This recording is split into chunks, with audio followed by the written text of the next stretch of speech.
Back-to-back ang pasabog ng primetime. King na si Coco Martin matapos niyang opisyal na ianunsyo ang bago nilang teleserye ni Julia Montes na pinamagatang Sigabo, kasabay ng pag-arangkada ng huling 3 linggo ng FPJs, Batang Quiapo sa primetime. Agad namang siniguro ng aktor na may kapalit itong panibagong aabangan. Gabi-gabi ang mga kapamilya. Sa panayam ibinahagi ni Coco na matagal niyang hinintay ang tamang proyekto para sa kanilang tambalan ni Julia.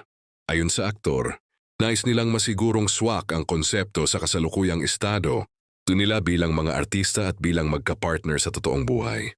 Hindi raw minadali ang proyekto dahil gusto nilang maging espesyal at kakaiba ito kumpara sa kanilang mga nagdaang serye. Ibinunyag din ni Coco na puspusan ang paghahanda ni Julia para sa kanyang papel. Si Jules ngayon pukpukan ng training.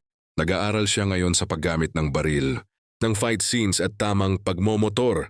Ani ng aktor, ipinapakita lamang nito na kahit may bahid ng aksyon ng serye, mas magiging makulay at mas dynamic ang karakter na gagampanan ng aktres.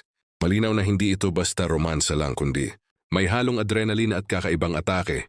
Ngunit ang mas ikinagulat ng marami ay ang pahayag ni Coco na first time nilang magla-light genre ni Julia.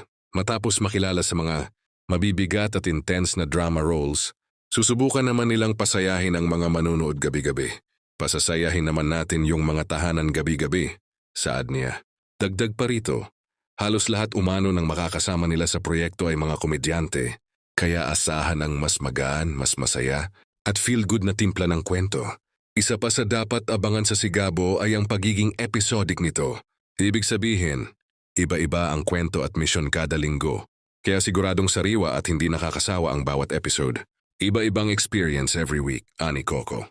Dahil dito, mas lalong tumitindi ang excitement ng fans na makitang muli ang kakaibang chemistry ng dalawa sa isang bagong konsepto.